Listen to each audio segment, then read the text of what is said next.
Hey, what's up? Welcome back.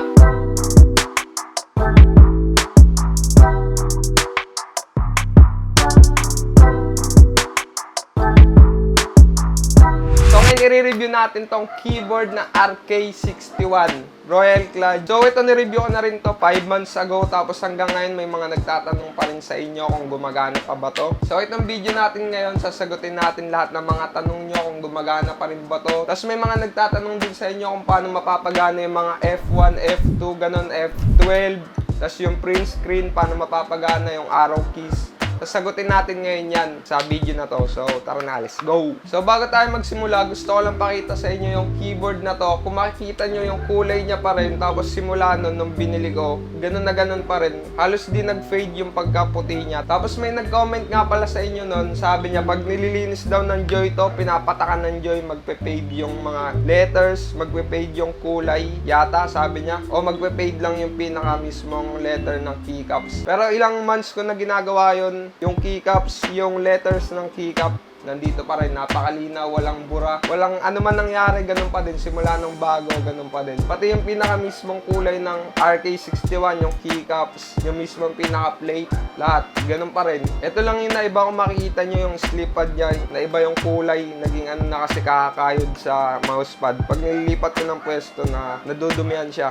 And nagkaroon ng mga itim-itim dito sa gilid-gilid ng keyboard na hindi ko na matanggal. Pero yung pinaka-white, yung pinaka-mismong pagka-white ng keyboard, ganun pa rin, maputi pa din. Hindi siya nagdidilaw. Kung ano yung kulay noon, eto pa rin. Maputi pa din siya. Yung sa keycaps lang niya, kung makikita nyo, medyo kuminis na. Nag-glossy na yung pinaka-texture niya. Nung bago to yung texture na ito, matte texture. Medyo magaspang. Tapos ngayon, after 1 year, yung pinaka-keycaps, ayan, makinis na siya. Makinang na, kumikinang na. Dito lang naman banda sa WASD. Pero sa iba, hindi na. Tapos dito pala sa space din. Yung nagtanong nga pala na itong backspace, bakit daw ganito yung backspace natin, kulay item. Naipagpalit lang kasi ako ng backspace. So, ayan, problem solve ko na yung isang nagtatanong ng bakit ganito daw yung space. Tapos, meron pa pala nagtatanong nun, pag bumili daw ba ng RK61, meron nang kasamang cable. Meron na siyang kasama pag bumili kayo ng RK61, meron na siyang. So, bago tayo magpatuloy sa pag-review ng RK61 after 1 year, gusto ko lang magpasalamat sa Keybells sa napakagandang cable, custom cable. Napaka-thick, napaka-kaakit-akit na cable nila. Maraming salamat, Keybells. Kung interesado kayo sa ganyang cable, bisitahin nyo lang yung Facebook page nila. Nasa description na yung pinaka-link. Nagagawa sila ng mga cable, custom cable, tapos nagpaparaon sila ng mga mouse. Kung interesado kayo, syempre like nyo na rin yung Facebook page nila para pag meron silang bagong upload, makikita nyo yung mga angas na gawa nilang cable. Tapos maraming salamat din sa TD Custom Pad sa napakaganda nyong mousepad. Yung binigay ko sa kanilang image quality, ganun din yung kinalabasan dun sa mousepad. Sobrang ganda, napaka-detailed, tapos ang kapal ng mousepad nila. Pwede din kayo magpa-customize ng mga mousepad nyo, pwede kayo mag-photoshop ng mga gusto nyo mousepad, pwede nyo ipa-print yung mga mukha nyo sa mousepad nyo kung anong gusto nyo design sa mousepad nyo. Kontakin nyo lang yung TD, meron silang Shopee, meron silang Facebook page. Lalagay ko na rin yung link nila sa description natin para di kayo mahirapan, i-click nyo na lang din yung Shopee nila pati Facebook page. Maraming salamat TD Custom Pad sa napaka-detailed, napakaganda, sobrang ganda yung mousepad, sobrang nagustuhan ko yun. Maraming salamat TD. So panoodin nyo na ulit yung review natin ng RK61 after 1 year. Kung makikita nyo, etong kwarto na to, nilagyan ko lang yan ng mga foam yan, kung makikita nyo yan. Tapos ayan, kasi na-record ko lang, gusto ko lang magpasalamat sa TD Custom Pads. Maraming salamat, panoodin nyo na yung RK61 review. Yes sir, maraming salamat.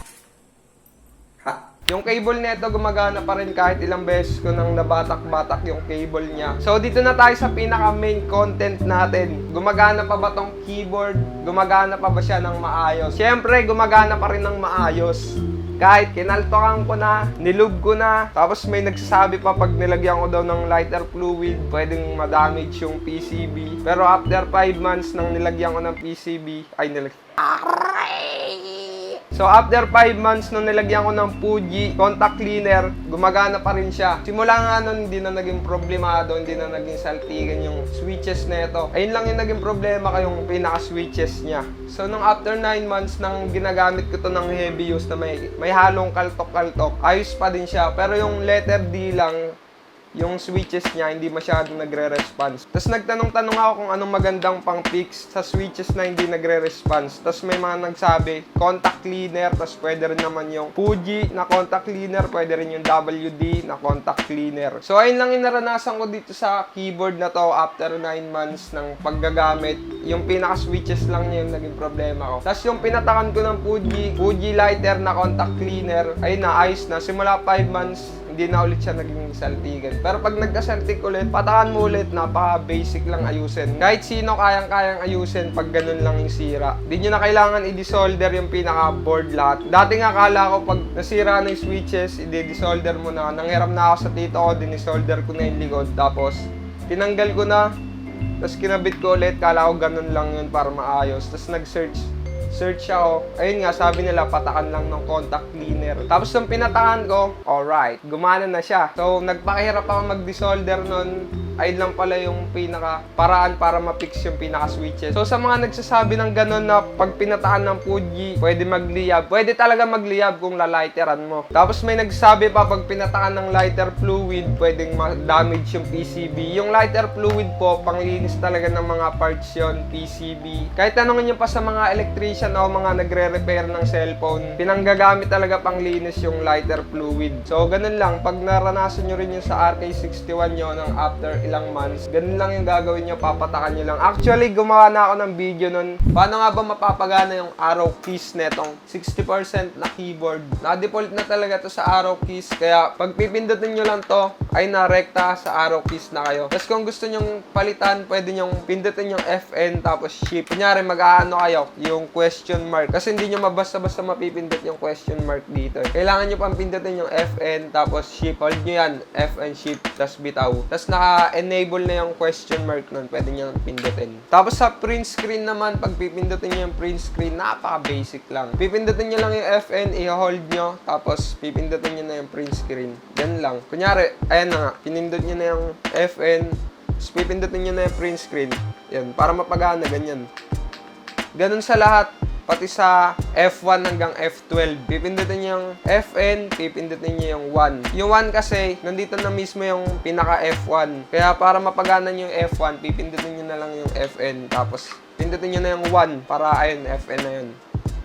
Tapos, meron pa pala akong pahabol na problema dito ng RK61 na to. Madali lang naman i-repair yun kung meron ka mabibilan ng baterya. Yung battery kasi nito, parang ang bilis na niyang malobat. Mga 2 hours ko lang ginagamit, namamatay ng kusa. Namamatay lang siyang kusa, tapos i-on nyo ulit. Ganun lang yung problema niya. Pero buhay pa rin yun pag in-on nyo. Hindi ko alam kung anong sira nun yung battery ba o ewan. Ayun lang yung pinaka naging problema ko dito, yung switches, tapos yung battery niya. Pag in-on nyo yung battery, mga ilang minutes yung hindi ginagamit, bigla siyang mamamatay. Ewan ko baka sa ano yun, nandito talaga yun sa manual, hindi ko lang nabasa. So ayun lang, yung naging problema, dalawa lang. Ewan ko kung problema talaga yung isa. Mas maangas talaga tong RK61 para sa akin. Tapos quality pa rin. Pati sa stabilizer niya, ganun pa din. Kung ano yung dati, ganun pa rin. Nagkaroon lang ng problema nung nilube ko. Etong shift keys, pag pinindot nyo, ayun, umaangat. Kasi naging madulas yung pinakasaksakan ng keycaps. O nga pala, yung nilube ko rin to, may nagsabi na pwede daw masira yung PCB. Pero, ayos na ayos pa rin, gumagana. Working 100%. Kung ano yung performance niya nung una, ganun pa din. Napaka-tibay na itong RK61. Kinaltokan ko na, nilube ko na, tapos sinabi nyo pa nakakasira yung lighter fluid. Still, gumagana pa rin tong keyboard na to. So hanggang dito na lang talaga. Maraming salamat sa panonood. Maraming salamat TD Custom Pads. Maraming salamat Keybells sa maganda niyong cable, custom cable. First time ko lang yun, napasaya ako. Pati syempre yung mousepad, sobrang ganda. Puting-puti. Bagay na bagay yung mousepad sa setup ko. Sobrang maraming salamat TD Keybells. Maraming salamat sa inyo. Shout out. Goodbye. Hanggang dito na lang. RK61 solid kahit anong mangyari. RK61 number 1. Bye.